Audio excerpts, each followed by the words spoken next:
네, 금방 소개받은 오충현입니다. 제가 할 이야기는 사실 제가 어떻게 살아왔는지, 지금 어떻게 살고 있는지, 앞으로 어떻게 살고 싶은지 그 얘기를 하고 싶었는데 벌써 소개를 다 해주셨고 유일하게 약간의 오점이 제가 그렇게 맑은 사람은 아닌데 저는 제가 하고 싶은 일을 그냥 하는 사람인데 맞다고 말씀해 주셔서 굉장히 부담스럽지만 제가 지금까지 왜 이렇게 살고 있는지에 대해서 간단하게 말씀드리고 싶습니다.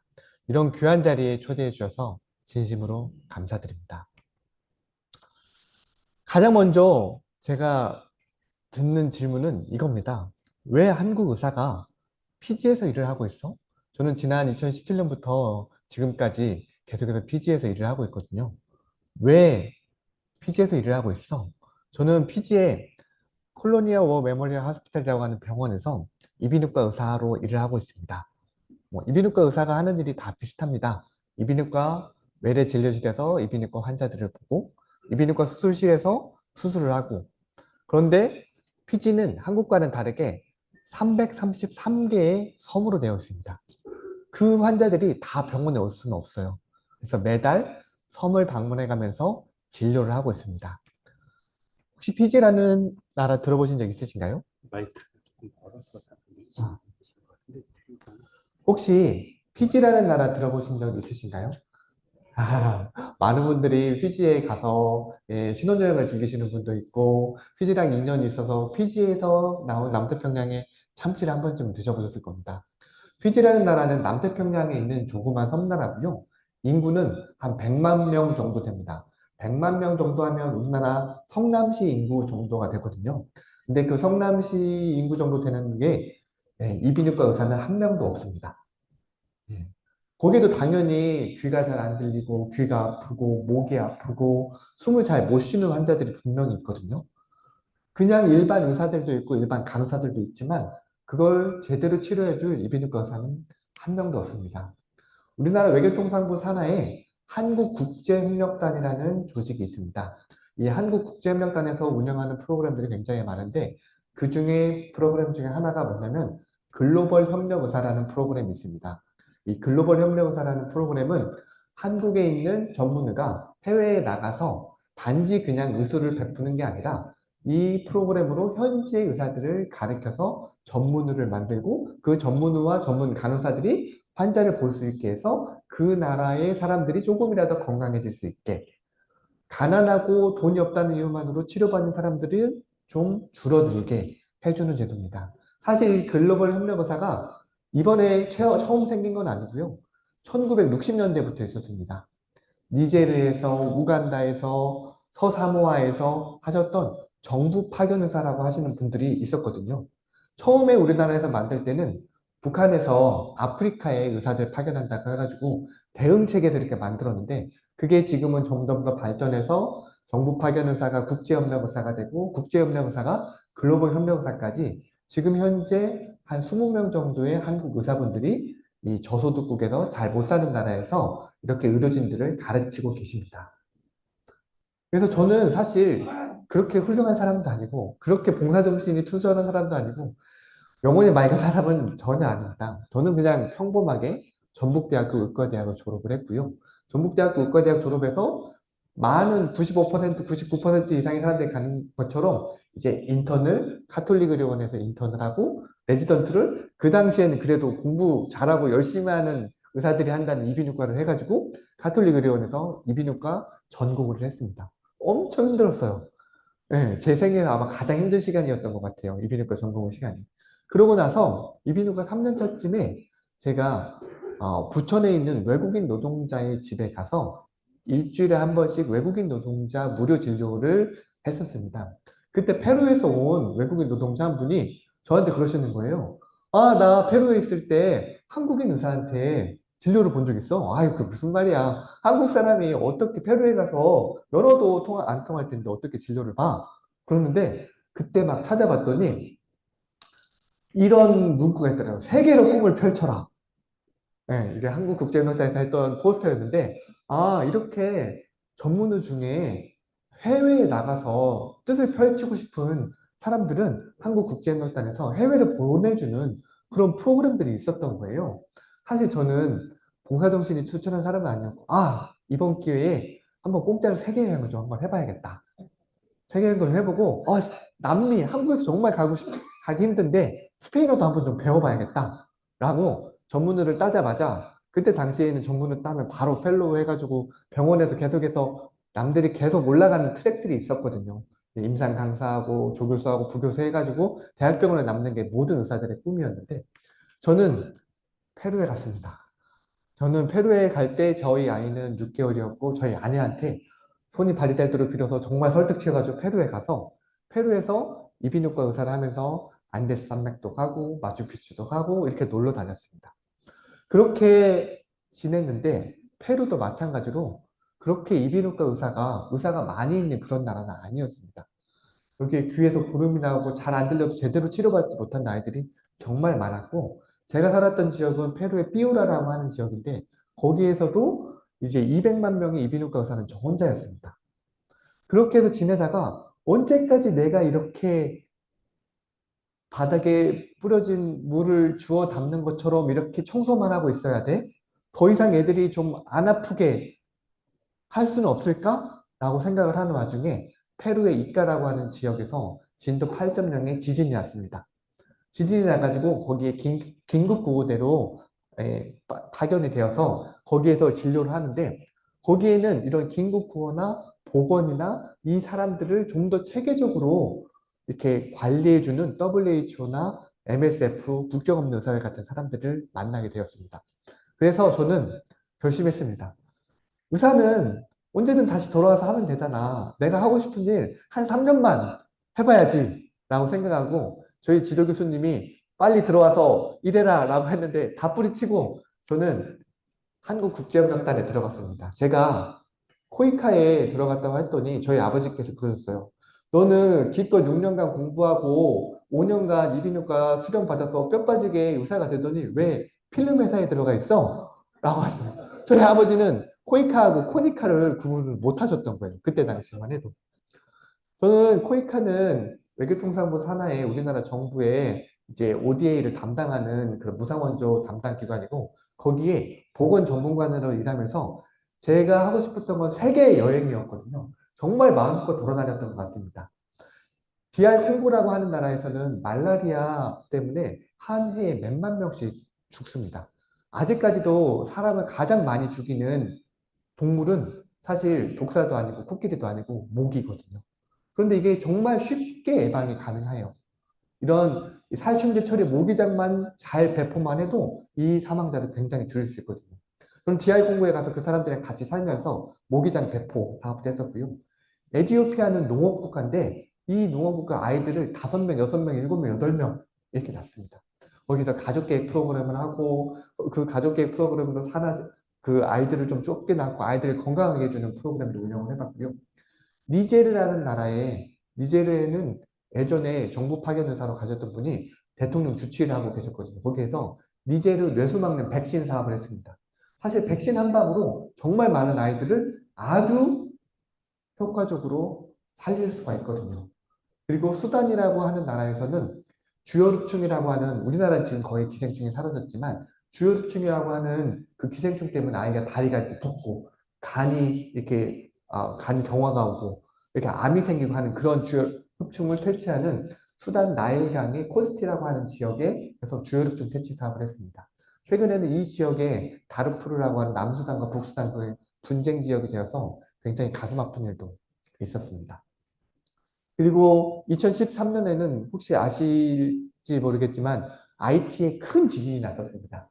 그래서 그 IT 지진에 긴급구호대로 파견이 돼가지고 한 달 정도 IT에서 긴급구호 활동을 하고 거기에서 수술을 하고 환자들과 같이 일을 했습니다.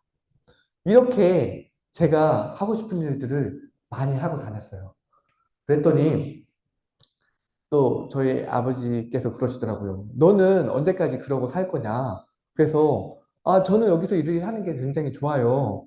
왜 너는 남들처럼 나가서 돈도 좀 벌고 하고 싶은 일도 좀 환자도 좀 봐야지 언제까지 그러고 살 거야? 근데 제가 이렇게 말씀드렸던 것 같아요. 저는 제가 하고 싶은 일이 뭔가 좀 가난한 나라 아이들이 조금 더 웃을 수 있는 일을 했으면 좋겠다. 그게 제 꿈이에요. 그게 제가 하고 싶은 일이에요. 그런 하고 싶은 일을 하기 위해서 돈을 버는 건데, 제가 1년에 돈을 아무리 많이 벌어야 5억 원? 절대 그 이상 벌지 못해요. 그런데 그 돈 벌면 제가 하고 싶은 일 하는데 쓸 텐데, 코이카에 있으면 1년에 200억씩 줘요. 제가 하고 싶은 일 하러 디알 공부해서 말라리아 모기장 나눠주고, 에티오피아에서 가족계획 프로그램하고, 니제리아에서 백신 사업하는데 제가 한 해에 쓸 수 있는 돈이 200억인데 왜 5억 원밖에 안 벌어요? 제가 200억을 벌어서 쓸 수 있는데 라고 대답을 해드렸던 것 같아요. 그래서 코이카에 있으면서 이 일을 계속 하려면 내가 계속 하겠구나 라는 생각이 들었어요. 사실 이게 에티오피아에 있는 아이들, 탄자니아 아이들이 도와줘야겠다라는 마음이 아니라 나는 내가 하고 싶은 일을 계속 하고 싶었거든요. 그런데 저는 그냥 의사였을 뿐이지 사실 뭔가 체계적으로 어떻게 사람들하고 관계 맺어야 될지 어떻게 이 사람들과 나와 우리와 이 세계를 접근할지 잘 몰랐어요. 그래서 공부를 해야겠다 싶어서 런던에 가서 런던 스쿨 오브 하이즈 앤 트로피컬 메디슨이라고 인터내셔널 글로벌 디벨롭먼트 글로벌 헬스의 굉장히 유명한 학교 교수님 찾아가서 저 공부하고 싶습니다 하고 배웠어요. 디벨롭먼트라는 걸, 개발이란. 거기에서는 이렇게 가르쳐 주셨거든요. 개발은 우리의 범위를 넓혀서 자유를 확장하려는 행위이다. 사실 저는 애기에타라고 도산 안창호 선생님이 말씀하신 것과 이 우리의 범위를 넓혀서 자유를 확정하려는 행위가 같은 거라고 저는 생각을 했어요. 애기에타가 나를 사랑하고 너를 사랑하라는 얘기가 아니라 나를 사랑하는 유일한 방법은 너를 사랑하는 것뿐이고 너를 사랑하는 유일한 방법은 나를 사랑하는 거라고 저는 생각이 됐거든요. 그래서 그렇게 하려면 내가 바로 너인 우리를 확장을 하는데 어떻게 확장을 하냐면 너의 자유를 확장하는 게 저의 일이라고 생각을 했어요. 사실 이 생각은 제 생각이 아니고 알마티아 센이라고 하는 교수님이 말씀을 하신 건데 그래서 제가 코이카에 일을 하면서 저는 이렇게 생각했어요. 모든 사람들은 다 자유롭게 살 수 있는 인권과 권리를 가지고 있어. 교육을 받을 수 있어야 하고, 건강하게 살 권리가 있고, 행복하게 살 권리가 있어. 내가 하는 일은 그 사람들에게 그런 권리가 꽃피울 수 있도록 기회를 제공해 주는 거고, 그분들은 그 기회를 받을지 말을지 선택을 하는 거야. 하면서 8년간 너무 즐겁게 지냈어요. 맞아. 개발이란 건 내가 하는 코이카에서 하는 건 개발하는 거는 자유를 증진시켜주는 활동이고, 이게 사람들에게 기회를 증진시켜주는 활동이야. 나는 사람들에게 기회를 주면서 행복함을 느끼는 사람이구나. 너무 즐거웠어요. 네. 월급은 뭐 의사보다 많이 받지는 못했지만, 그러면서 이 지구에서 나는 살아보고 싶었어요. 근데 항상 저에게 갈증은 뭐였냐면, 에티오피아에 한 달 가 있고, DR 공부에 한 달 가 있고, 이렇게 왔다 갔다 하면서 내가 하고 있는 프로그램으로 정말로 행복하게 살고 있나? 이게 너무 궁금했어요. 계속해서 보고 싶었고, 한 달 갔다 오면 다시 또 아프고, 다시 또 말라리아에 걸리면 안 되잖아요. 그래서 제가 하는 프로그램에 제 손이 닿아서 만질 수 있는 거리에 살아보고 싶었어요. 그래서 한국국제놀단에 사표를 냈어요. 나 가봐야겠다. 나 더 이상 여기에 있지 않고 내가 하는 프로그램으로 이 같이 하는 사람들하고 같이 살아보고 싶다. 하고 피지에 글로벌 협력의사로 다시 지원을 했어요.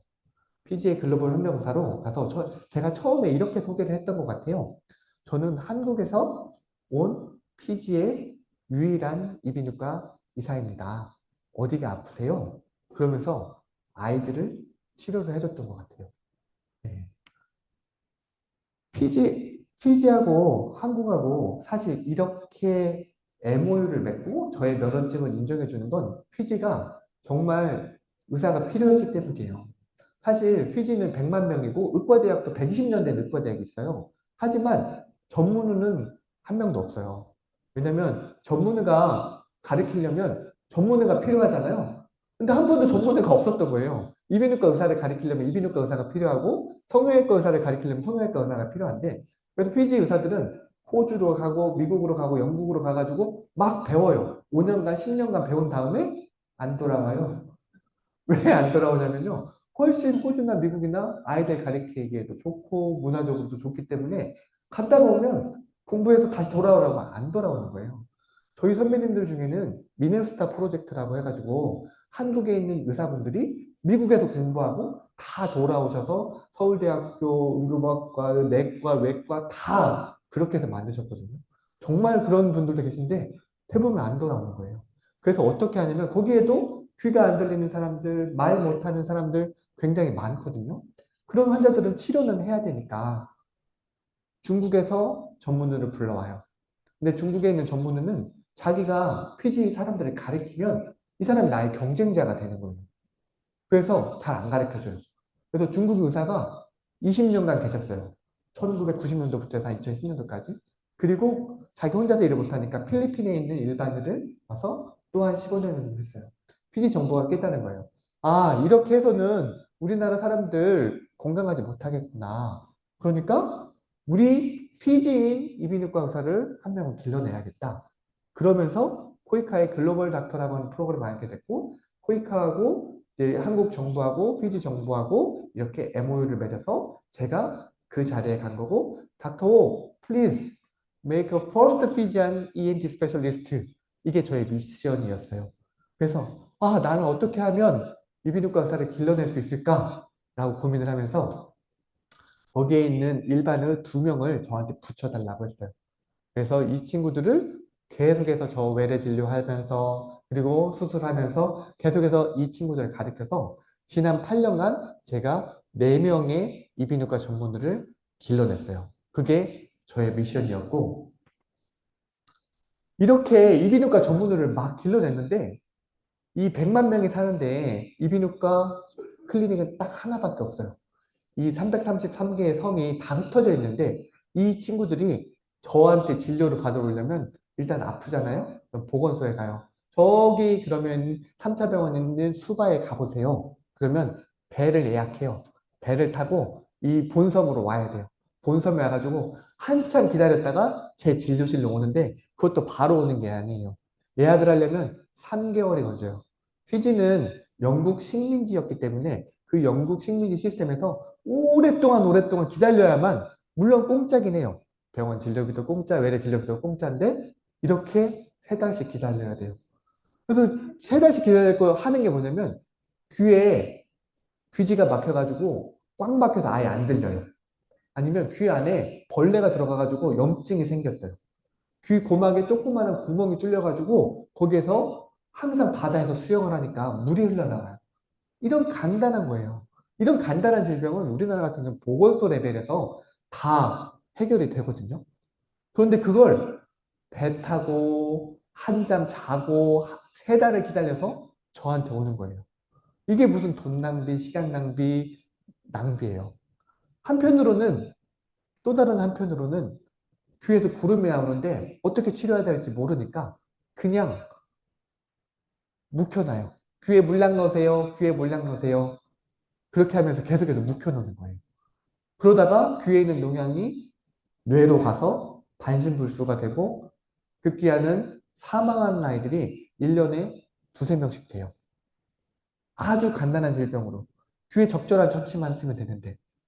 왜 이런 문제가 발생을 하냐면 피지도 마찬가지로 어느 이 저소득국이나 중저소득국 이런 시스템을 가지고 있어요. 1차적으로 그 마을이나 지역사회에서 할 수 있는 보건소를 가지고 있고 이 보건소에서 뭔가 문제가 있으면 1차 병원으로 옮기고 이 1차 병원에서 절대로 치료해가지고 하거나 만약에 못하면 2차 병원으로 옮기고 하지만 제가 했던 미션은 이 2차 병원, 3차 병원에 있는 이비인후과 클리닉 하나에 이비인후과 전문의를 길러내는 것만 하고 있었던 거예요. 그래서 아, 이것만 하면 안 되겠다. 내가 여기 있는 게 나의 미션만 클리어하는 게 아니라 내가 이 나라 사람들을 정말로 도와주고 싶다면 여기 보건소에 있는 의사들 뭔가 6년제 대학을 나왔지만 한 번도 이런 이비인후과 교육을 받지 못하는 의사들, 강사들을 가르쳐서 제대로 치료받을 수 있게 해줘야겠다라는 생각을 했어요. 왜냐하면 이 친구들은 이비인후과 의사가 한 번도 없었기 때문에 의사 간호사들은 한 번도 교육을 받아본 적이 없어요. 의과대학이나 간호대학을 다니면서. 그렇다고 재교육을 받은 것도 없어요. 그러니까 이 사람들은 일부러 나쁘게 하려고 하는 게 아니라 한 번도 교육을 받을 기회가 없어서 그만큼의 치료할 역량이 안 되는 거예요. 환자들은 계속 오는데. 그래서 이 친구들은 그러면 어떻게라도 역량을 강화해줘야겠다. 그래야 이 사람들에게 제대로 서비스를 진료를 해주고 이 진료실에 3개월씩 기다리지 않아도 진료를 보게 되고 아주 사소한 질병으로 죽지 않게는 해야겠다. 이게 내가 피지에서 할 일이구나. 내가 손으로 닿을 거리에 있는 사람들과 관계를 맺는 방법이겠구나. 라고 해서 1박 2일짜리 워크숍 프로그램을 만들었어요. 저는 이걸 Primary Ear and Hearing Care Training이라고 해가지고 1차 보건 상황에서 귀하고 청력을 어떻게 하면 잘 매니지할 수 있는가를 일반의와 간호사들을 통해서 가르쳤어요. 아주 간단한 거예요. 귀는 어떻게 이경으로 보는가? 귀를 어떻게 청소를 하나? 귀에 있는 이물질을 어떻게 꺼내나? 청력 검사는 어떻게 하고 청력 재활을 어떻게 하나? 아주 간단한 1박 2일짜리 8시간씩 8시간씩 이틀씩 하는 프로그램이고 강의는 아니고 계속해서 실습을 시켰어요. 이틀간.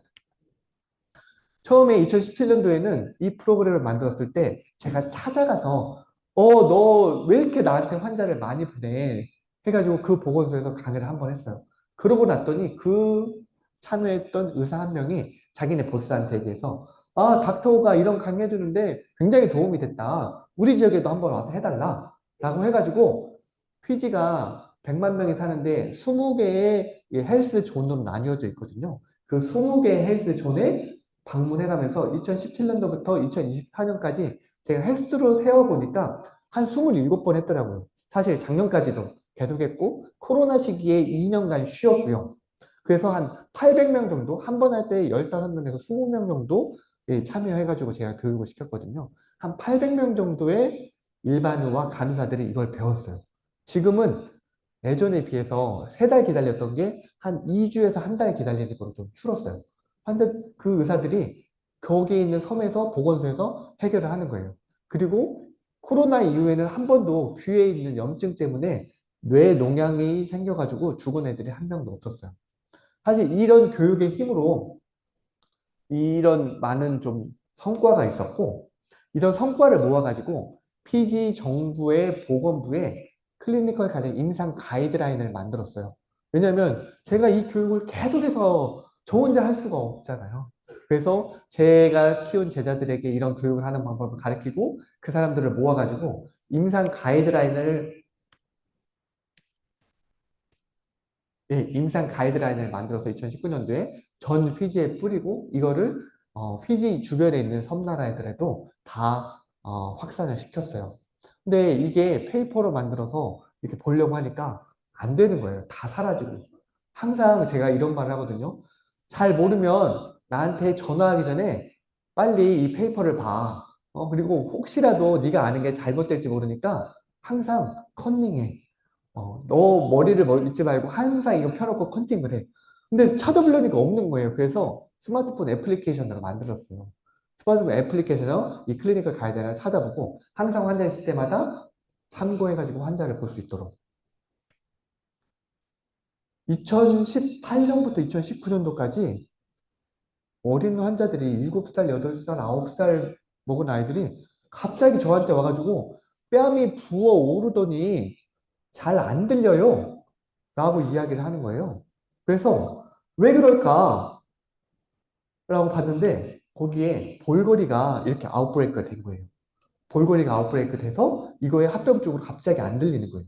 그래서 8명이 제 진료실에 온 거예요.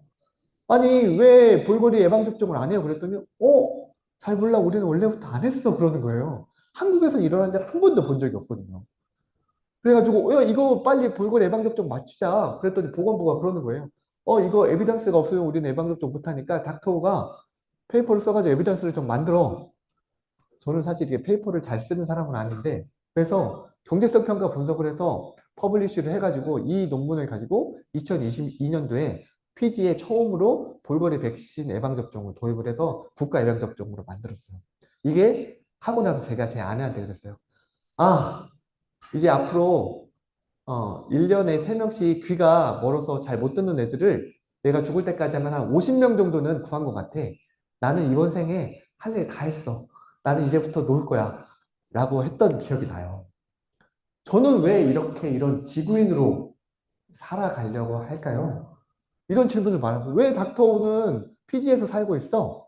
라고 이야기를 많이 들었어요. 근데 저는 이렇게 생각해요. 저는 우리 아이들의 아빠이기도 하고 저희 아내의 남편이기도 하고 글로벌 혁명사이기도 하고 피지 주민이면서 한국인이고 40대 동양인 남자 아저씨이면서 우리 학생들한테는 선생님이고 그걸 모두 포괄화해서 지구인이라고 하는 생각을 가지고 있어요. 그 지구인은 이런 생각을 해요. 저는 보건을 전문으로 하는 개발업자입니다. 제가 생각하는 개발은 우리의 범위를 넓혀서 자유를 확장하는 거라고 생각을 하거든요. 그래서 저는 퓨지에서 일을 하고 있고 한국에서 퓨지를 돕기 위해서 일을 하고 있어요. 그래서 저는 제가 많은 정체성을 갖고 있는데 당연히 한국인이라는 정체성을 갖고 있는데 지구인이라는 정체성도 갖고 있어요. 저는 지구인으로서 우리의 범위를 넓혀서 도산 안창호 선생님이 얘기한 것처럼 애기애탈을 해서 자유를 확장하고자 해요. 근데 그게 남들을 도와주는 거라고 저는 절대 생각하지 않아요. 실제 남들을 도와주는 게 아니라 저는 제가 좋아서 하는 거고 이런 로직을 가지고 있어요. 내가 우리의 범위를 넓히고 자유를 확장하고자 하는 이유는 저의 생존 가능성을 가장 높이는 방법이에요. 그리고 나의 자유를 지키는 최선의 방법이고 저희가 성장할 수 있게 사랑을 실천할 수 있는 저에게는 유일한 방법이에요. 그래서 해요. 그래서 이건 에타가 아니라 에기예요. 저를 사랑하는 방법이거든요. 그래서 저는 지구인으로 살고 있어요. 지구인이라고 하니까 생소하시죠?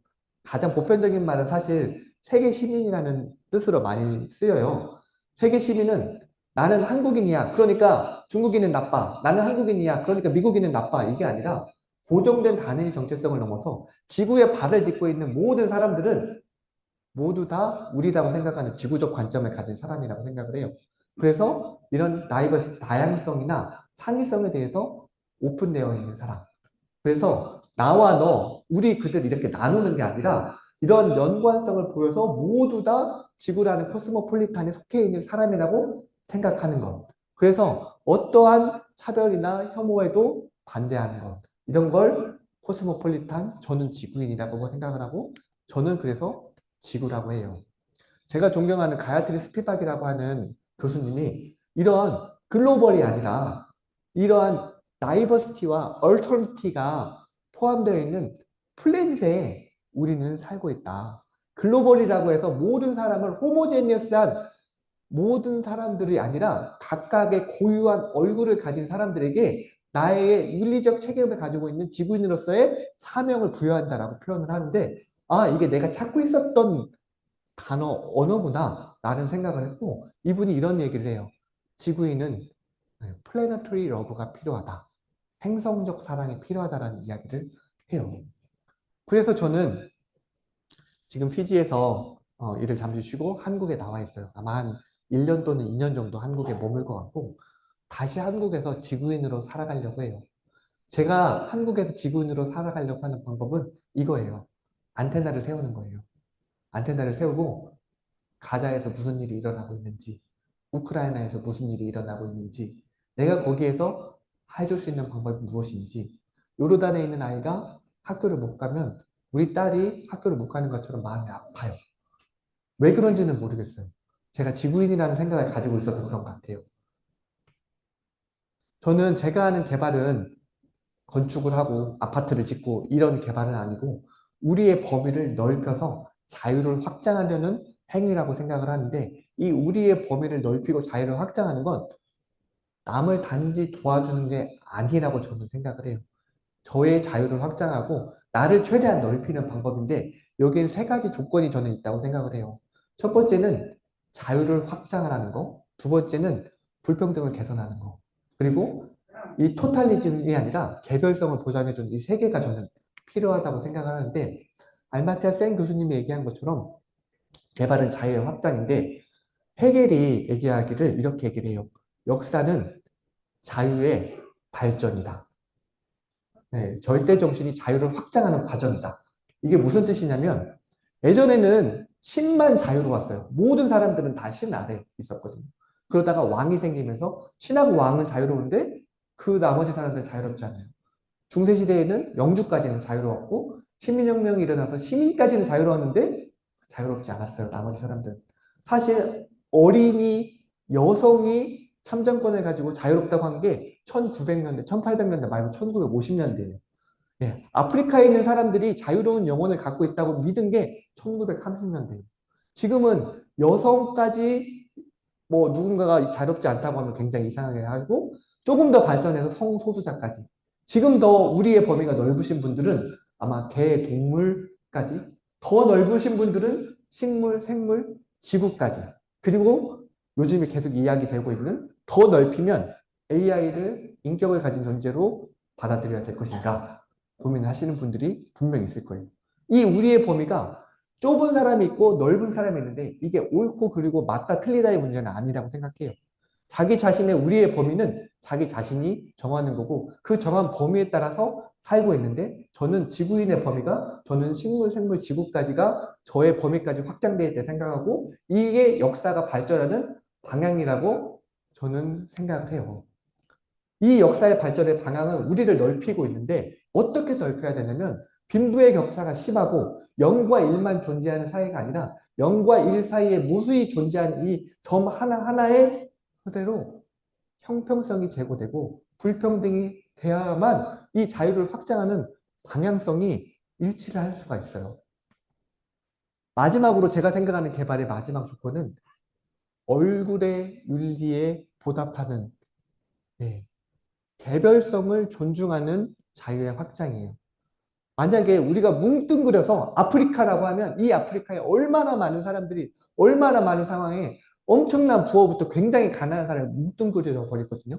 근데 그 한 사람, 이 아프리카 우물에서 물을 길러서 아이들에게 물을 떠먹이는 엄마의 얼굴 하나에 저는 책임감을 느끼고 싶어요. 제가 생각하는 개발은. 그래서 저는 사실 앞으로 이런 일들을 좀 하고 싶어요. 저는 개발업자로서, 그리고 저는 지구인으로서 월딩 하고 싶어요. 제가 살아가는 세계는 이런 세계였으면 좋겠어요. 모든 지구인은 서로 다르고, 다름으로써 가치를 존중받는 세상. 모든 지구인은 스스로 말할 수 있는 주체성이 보장되는 세상. 지구인이란 이유만으로 동일한 자유가 보장되고 지구인이기 때문에 다른 지구인의 자유를 보장하려는 책임을 가진 세상. 그리고 지구인이 다른 지구인을 동료 인간으로 대해서 차별과 혐오가 없는 세상을 그리고 우리가 살고 있는 지구를 조금 더 지속 가능하게 만들어주는 그런 세상을 원해요. 제가 계속해서 말씀드리는데 제가 하는 일은 봉사도 아니고 제가 하는 일은 남을 돕기 위해서 하는 일도 아니에요. 사실은 우리의 범위를 확장하는 건 나의 생존의 문제예요. 예. 이 한반도 땅덩이든 자꾸 그것도 반대로 나뉘어져 가지고 이렇게 해서 점점 인구는 줄어드는 이 대한민국에서 이 개발을 우리의 범위를 넓히고 자유를 확장하지 않으면 우리는 사라질 거예요. 유발 하라리가 사피엔스에서 얘기하듯이 이렇게 상상력의 인지혁명을 통해서 우리의 범위를 넓히지 않으면 우리는 결국 종으로서는 멸종을 할 거라고 저는 생각을 합니다. 도산 안창호 선생님이 애기 애타를 말하는 건 사실 나도 사랑하고 너도 사랑하라는 얘기가 아니라 나를 사랑하려면 너를 사랑하지 않을 수 없어 라는 말이라고 저는 생각을 하고 너를 사랑하는 것만이 나를 사랑하는 방법이라고 저는 생각을 합니다. 마지막으로 저의 버킷리스트에 항상 1번에는 이게 있어요. 아, 나는 지구인이니까 지구인으로서 지구인 6개의 대륙에서 1년 이상 한번 살아봐야겠다. 일주일간 출장 가는 것과 한 달간 출장 가는 것과 1년을 살아보는 건 너무 다르거든요. 거기에 주민으로서 한번 살아봐야겠다. 한국인이니까 아시아에서 살아봤고요. 페루에서 3년간 살아봤고, 영국에서 유학하면서 유럽에서 살아봤고, 피지에서 지금 10년째 살고 있어요. 남은 대륙은 2개가 남았어요. 하나는 아프리카고요. 나머지 하나는 남극 대륙입니다. 제가 몇 년 뒤에 혹시 나도 이 자리에 서게 되면 그때는 꼭 아프리카 얘기야, 남극 이야기도 같이 들려드리겠습니다. 마지막으로 여러분한테 드리고 싶은 얘기는 저는 여러분들이 다 지구에 사는 동료 인간이라고 생각을 하거든요. 여러분은 우리의 범위가 어디까지신가요? 한 번은 여쭤보고 싶었습니다. 감사합니다.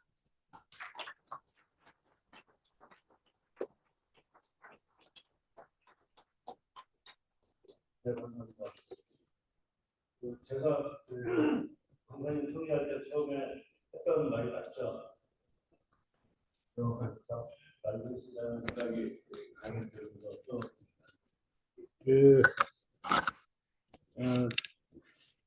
질의응답 시간 갖겠습니다. 예, 앞에서 말씀드린 대로 질의가 있으신 분들은 서면 질의서를 통해 질의해 주십시오. 지난주에 제가 거래하는 해외의 바이스 프레젠트가 한국에 와가지고 저랑 식사를 같이 하는데 저한테 퀴즈를 하나 내더라고요. 21세기에 한국에 대한 미스테리가 있는데 어, 그게 뭐냐면 한국 인구가 5천만이라는 게 미스테리라고 그러더라고요. 그래서 이게 무슨 뜻이냐 이렇게 물어봤는데 무슨 뜻이라고 생각하세요? 한국의 인구가 5천만 팩이 안 되는데 세계 어느 곳에 가더라도 아프리카 오지에 가도 한국 사람 꼭 있다고. 그래서 그게 한국의 미스테리라고 합니다. 네.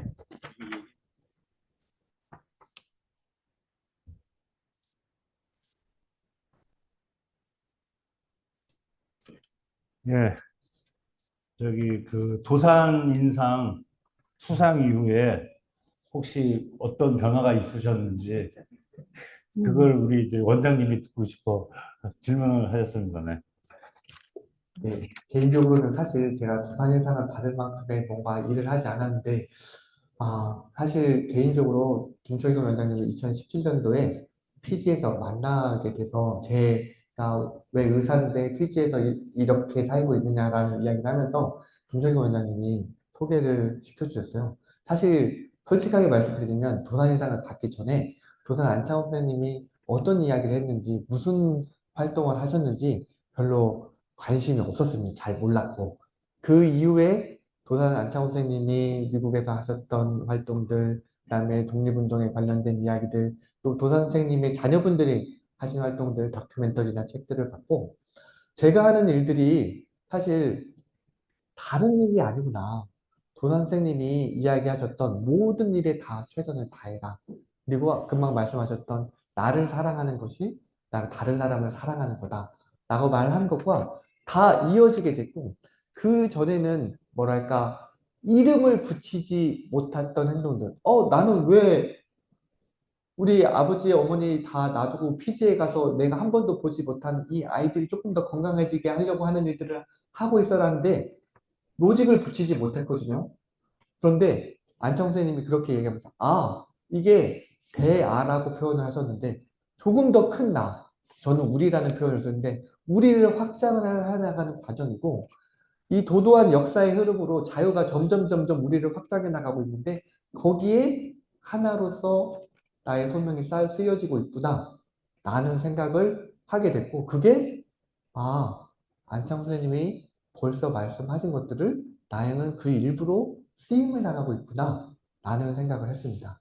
그 전에는 내가 하는 일이 무슨 일인지 몰랐는데 그렇게 이름 붙일 수 있게 된 게 가장 크게 달라진 것 같습니다.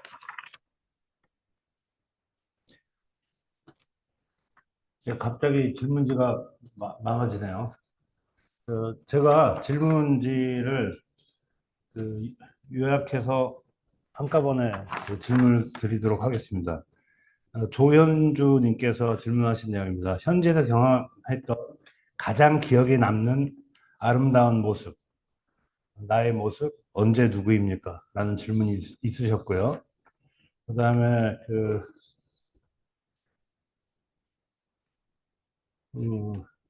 이성애 목사님이 질문을 주셨습니다. 인류애를 실천하시는 구 박사님께 박수를 보냅니다라는 인사와 함께 AI 시대에 원격 진료, 원격 진료에 대한 교육, 뭐 이런 부분들이 어떻게 진행되고 있는지 해외에서는 질문을 주셨습니다. 그래서 두 번째 질문부터 말씀드리면 제가 아까 333개의 섬이라고 했잖아요. 의사는 한 명밖에 없어요. 그럼 어떻게 해야 될까요? 당연히 사람들이 원격 진료를 생각해요. 왜냐하면 거기에 원격 진료가 크게는 두 파트가 있는데 의사가 반대편에 있는 환자를 진료하는 방법이 있고 의사가 의사를 통해서 반대편에 있는 환자를 진료하는 방법이 있거든요. 그래서 이제 PG에서는 저는 의사가 거기에 있는 일반의를 통해 가지고 일반의가 환자의 상황을 입력해 가지고 하는 방법을 하는데 거기에 원격적인 시스템도 없고 아무것도 없어요. 하지만 필요는 발명을 하셔야 돼요. 환자가 아픈데 어떡해요? 그러니 거기도 핸드폰이나 컴퓨터는 있거든요. 핸드폰으로 그냥 이제 여기 카카오톡이나 거기는 바이버라고 하는 메신저를 쓰거든요. 왓츠앱 같은 왓츠앱을 통해서 영상 통화를 해요. 영상 통화를 통해 가지고 이렇게 텔레메디슨이 실제로 구현이 되고 있어요. 이게 기술의 발전이 점점 빠르면서 훨씬 더 그게 많이 일어나고 있고 이게 정말 좀 플랫폼이 양성이 되면 훨씬 더 접근성을 높일 수 있는 방법이고 지금의 기술로도 충분히 할 수 있다. 제가 두 번째 거 얘기하면서 첫 번째 질문을 까먹었는데요. 첫 번째 질문. 그 가장 기억에 남는 아름다운 나의 모습. 가장 기억에 남는 아름다운 나의 모습은 아, 지금 막 생각한 건데 한 번도 이런 생각을 해본 적이 없는데 제가 대학교 3학년 때 무전여행으로 전국 일주를 자전거 타고 한 적이 있었어요. 보통 이제 의과대학생은 대학이 너무 짧아요. 너무 짧아서 2주 정도밖에 안 되거든요. 근데 이걸 어떻게든 늘려가지고 그때 지역사회 실습까지 포함해서 한 달을 잡은 것 같아요. 한 달을 잡았고 무전여행으로 한 이유는 사람들을 만나고 싶었어요. 돈을 내고 호텔에서 자거나 뭐 그때 당시 호텔 뭐 이런 여인숙 같은 데 잘 못하니까 그래서 전라북도 전주에서부터 해가지고 자전거 타고 해변으로 돌았어요.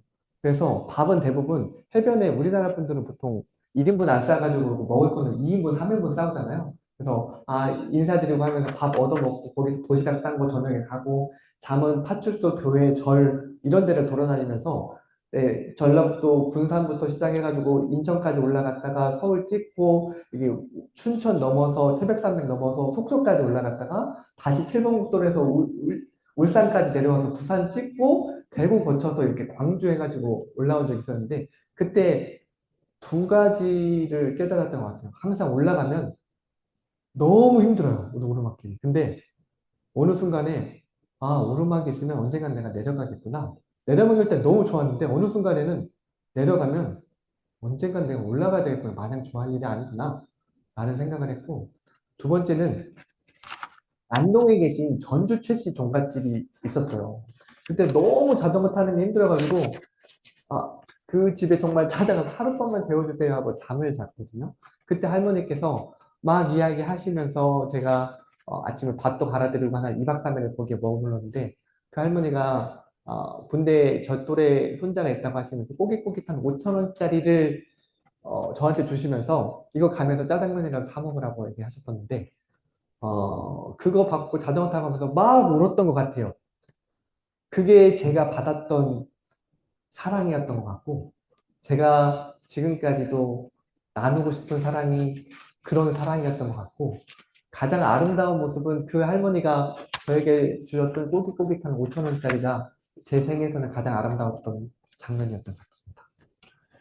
예, 예.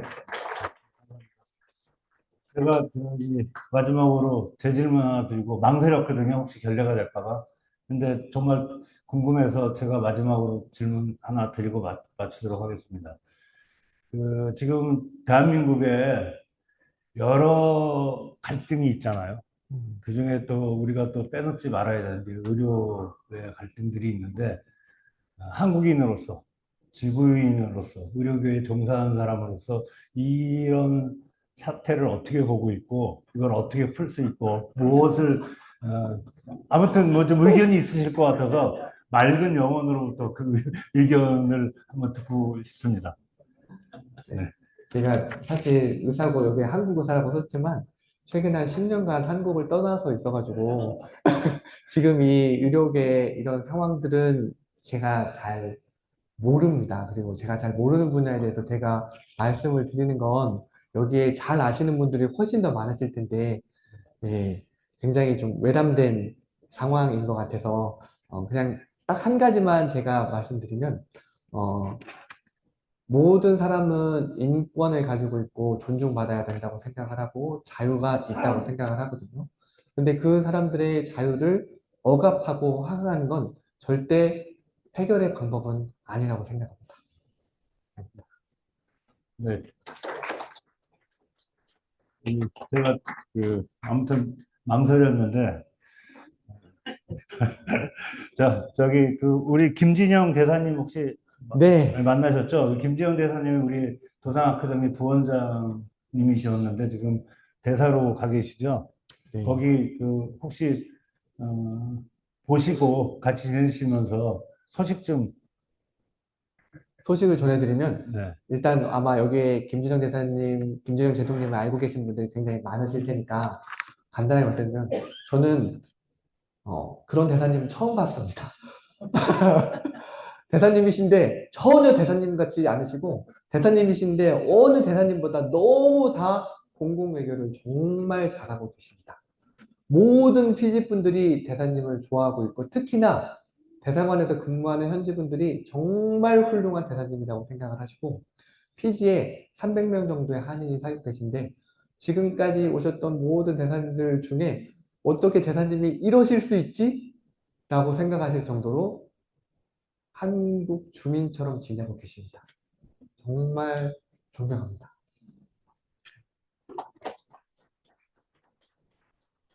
예, 지금까지 맑은 영혼의 소유자 우리 오충현 교수님의 강의를 들었습니다.